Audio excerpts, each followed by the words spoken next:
walang mukhang hindi niya kayang gayahin. Kaya nga ba ang tawag sa kanya, Master of Makeup Transformation. Pati mga Hapon, naloka nung rumampa siya sa red carpet bilang si Angelina Jolie. Si Paulo Ballesteros, Best Actor. Ini-level up na talaga ng Dabarkads na si Paulo Ballesteros ang kanyang makeup transformation. Dahil kamakailan lang, nag-transform at rumampa siya sa red carpet ng prestigyosong 29th Tokyo International Film Festival, mala Angelina Jolie. Dito kasi ginanap ang world premiere ng kanyang pinagbidahang pelikula na Die Beautiful sa direksyon ni Jun Lana na nakipagtagisan sa main category ng film festival. Pero hindi pa pala yun ang pasabog ni Paulo. Award for the Best Actor, which goes to the leading man, or should I say the leading lady, of Die Beautiful. Director Jun Robles Lana will receive the award on his behalf. Dahil nito lang November 3, nasungkit niya ang Best Actor trophy lang naman sa film festival para sa kanyang pagganap bilang si Trisha, transgender woman na ang dying wish maging kamukha ni Katy Perry sa kanyang burol. We just received news that Mr. Paulo Ballesteros, who has been awarded the award for Best Actor, is now here. Pero ginulat ni Paulo ang lahat dahil ang tumanggap ng trophy bilang Best Actor ang Oscar Best Actress na si Julia Roberts.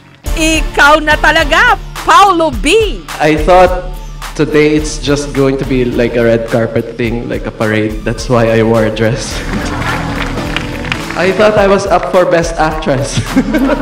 Sa kabila ng kanyang kwelang speech, ang ating Dabarkads hindi na iwasang maging emosyonal. To the man behind the film, Direk Jun, thank you very much for entrusting me Trisha's character. I would like to thank Tokyo International Film Festival and the members of the jury for embracing our film. Nito lang Biyernes, nakapanayam ko, hindi si Angelina, hindi si Julia, kundi si Paulo mismo. Paulo, una sa lahat, congratulations. Salamat. Ni sa hinagap. Naisip mo ba na mangyayari yon na best actor ka? Sa Japan pa? Sa international, nang naka-gown na. Yun na nga eh.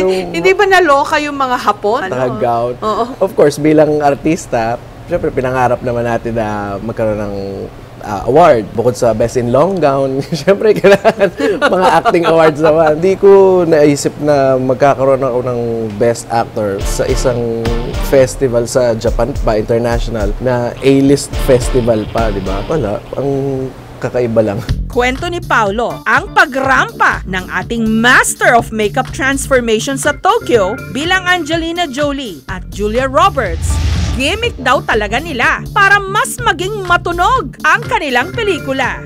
Bakit naman naisipan mo si Angelina Jolie ang irarampa mo? Irampa ko sa red carpet. Kasi Angelina kasi yung pinakauna kong ginawa. And siya rin yung pinaka madali kong gawin. Kumbaga pagka ginawa ko, ay, pasok na to agad. Wala nang practice. Bakit madali? Magkamukha kayo? Hindi ko alam. After the movie, may question and answer. Yun nga sabi, parang magkamukha din naman pala kayo ni Angelina. Kasi parehas ko, sabi ko, well, siguro kasi kamukha rin niya si Yula Valdez. Tita ko yun. Hindi ka pa naman dinidemanda? Hindi pa naman. Wala pa. Hindi pa naman siya nagpaparamdam na, hoy, wala Kitad, pa naman. Bakit akong ginaya mo? Baka pag nagsama siguro ako ng Brad Pitt, baka mag-react. Nga nakakatawa, after the red carpet, the next day, merong parang party yung producers for the guests. Nagchichika-chikahan kami. Siyempre nakapanlalaki na ako to. Sabi niya isa, did you know that Angelina Jolie was here last night? Huh? Sabi ko, may nabola ka! That was me. Tapos ayaw maniwala. Tapos tinuro ko yung poster namin, that's our movie, lalalala. Tapos sabi niya, guest din kasi doon si Meryl Streep. So, is the Meryl Streep the real one or transvestite also? Paulo, ang bigat nito ha. Best actor. Paano mo masusundan to? Best actress naman. Ang Die Die Beautiful, kwento ng transgender woman na si Trisha, isang bukonera o suki sa mga beauty contest. Gusto lang naman niya sa buhay niya, maging beauty queen. Mag-title ba? Maganda naman siya, kaya lang medyo bungol. Sa pag-question and answer, nga. Finally, nung nanalo siya, namatay naman. Ang wish niya dun sa before siya mamatay, gusto niya, pag binurol siya, iba-iba, gabi-gabi yung itsura niya, parang nakatransform. Marami naman ako mga kaibigan ng mga drag queens. Sa araw-araw na nakakasama ko sila, mga nakasama ko, nakukuha ko sa kanila yung mga kung paano ba yung umakto ng sasali sa pageant. Sabi ko kay Paolo, meron akong project. Parang perfect sa'yo, pero hindi ko pwedeng i-commit. Hiningin ko siya kung pwede siyang mag-reading, mag-audition. Ginawa niya. Wag mo ako matrisya-trisya. Yung tanong ko ang sagutin mo. I was really blown away by the performance. Yun pa lang, wala na. Tapos na, wala na akong ibang kinonsider. Si Paolo na agad. Kakaririn mo ba ang pag-acting? Na-inspire ako na at least one movie sa isang taon, gano'n. Kasi iba yung feeling parang, yun nga, nakaka-artista. Ang lakas maka-artista. Taong 2014 din, nagsimulang mag-makeup transformation si Paolo. Ang nooy hobby lang niya para mailabas ang kanyang pagiging artistic. Hindi niya inakalang magiging daan para mabigyan din siya ng iba't ibang break. Nakatulong ba yung makeup transformation sa career mo at saka sino daw balak mong gawin na mukha susunod?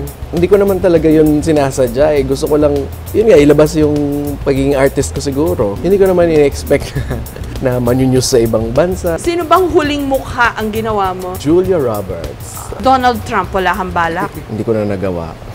Baka, kasi nagawa ko na sila Melania. Ah, talaga? Nagawa mo na si Melania Tsaka Trump? si Ivanka. Sinong next na mukha? Dalawang beauty queen. Isang nanalo, isang natalo. Sino? Si Kylie. Si Kylie, oo. Sorry tinatanong nila kung kaya mo raw akong gayahin. As if naman worthy ako, Oo naman. Parang Chris Aquino, parang... Oo! Parang kailangan mo kasi dagdagan sige. ng mga Hindi rin. pisngi. Hindi, totoo yun. Kaya Pero yan. slim, Oo naman. Gusto, ganun naman. Nadaan nila pala sa checkpoints, no? Kayang-kaya yan. Sa pamamagitan ng kapangyarihan nito, magliliwanag ang manika sa oras na yakapin ng tunay na ina ni Esha. Hindi ka naubusan ng ginagawa, no? Parang ano ka ba? Parang bulaga, gusto ko umarte, gusto ko mag-makeup. Ano yun? Parang, ano maligalig yung yung artist inside of you? Ganun ba yun? Siguro, kasi nga, di ba, apo ni Fernando Amorsolo, okay lang mag-paint, kaya wala akong pasensya. Gusto ko pag nag-painting ako, tapos agad. So, I guess, kaya ganun yung utak ko, maraming gustong gawin. Sa pelikula, hindi raw biro ang kanyang mga ginawa dahil kada araw, hindi lang isa, hindi lang dalawa, kundi hanggang 3 makeup transformation ang kanyang ginagawa. Bukod pa sa totoong karakter ni Trisha, kinailangan pa nga raw niyang magpalagay ng prosthetics o fake na boobs. Sabi ni Direk Jun Lana, aktor ka naman daw talaga. Hindi lang nila napapansin at mukhang hindi ka lang din conscious. O ayaw mo pang i-claim yung title. Oo, kasi, wala, parang, ang hirap naman kasi nung gano'n mo yung sarili mo, no? Hindi pa nagkakaroon ng, well, ito na, yung project na nakapag-prove. Wow, nakapag-prove na actor. Parang di mo siniseryoso yung sarili mo, ha? Serious ako. Naku, hindi pa ba seryoso yung pagdating namin sa taping? Ay, ako lang mag-isa lahat. Ako nagbe-makeup. Wala kang julalay? Wala akong ganun. Kasi gusto ko ako lahat yung nag-aayos ng gamit ko. Kasi pagka puutos mo, tas mali, uulitin mo. Ako pa. Perfectionist kasi ako. Hindi ka ba natatakot ma-typecast? Wait Baka lang. from here on, drag queen na lang Ay, lagi. go. Alam mo, kahit soap opera man yan, kahit movie, mahilig talaga ako mag-transform eh. Yung character, gusto ko na, kasi araw-araw na akong nakikita sa Itbulaga, di ba? Tapos pag nanood pa ng soap opera, ganun pa rin yung itsura ko, di ba? Parang yung artist sa sarili ko, parang di ko rin mafe-feel yung character. Si Trisha may anak. O ikaw may anak ka rin. Oo, yun. So relate na relate ka Oo doon. naman. Siyempre, miss ko rin yung Junakis ko. Nasa Chicago. So, ayun, maganda naman yung mga eksena namin ng mga anak. The usual na parang tinutokso-tokso, ganyan. Kamusta ang iyong beautiful daughter? Ganda niya, ha? Yes, thank you.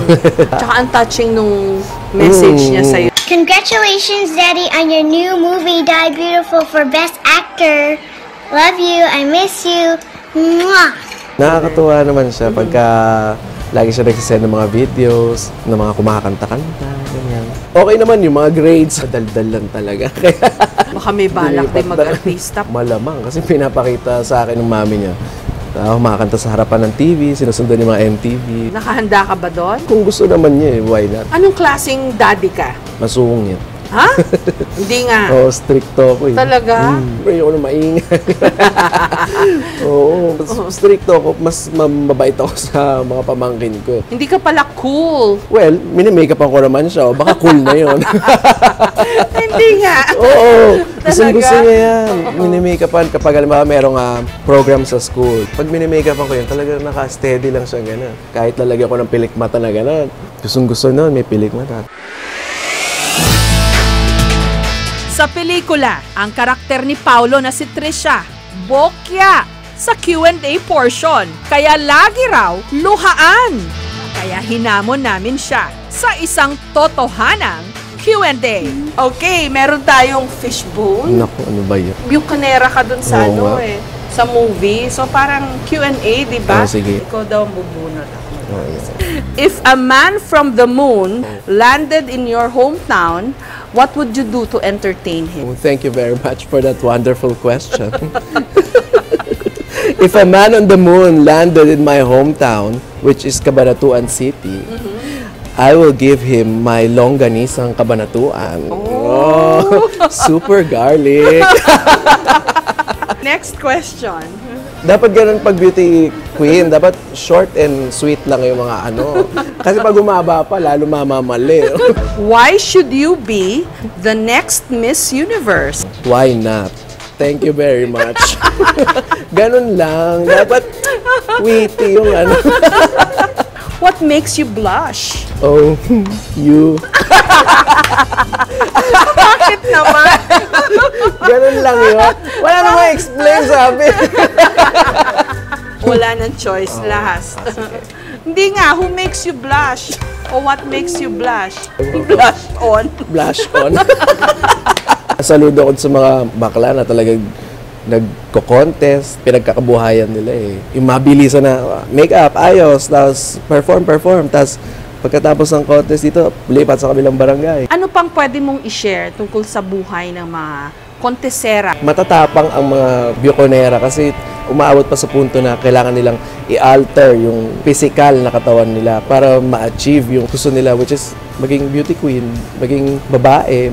Paano magpakatotoo para sa mga katulad mo o katulad nila? Siguro pag merong time ka lang sa sarili mo, sa bahay, before ka matulog, na natanggal mo na lahat ng lahat ng makeup mo, natanggal mo na lahat, yung papatulog kayo, nag-iisip ka, yun yung pinaka-totoo mong sarili. Mahirap din ipakita mo naman yung totoong-totoo mo sa lahat, di ba? Kasi pwede kang maabuso, yung pagiging mabait mo, yung pagiging vulnerable mo. Kailangan maging matapang ka rin, you have to put on a face para makaya mo yung pang-araw-araw na challenges. Wow, ang lalim.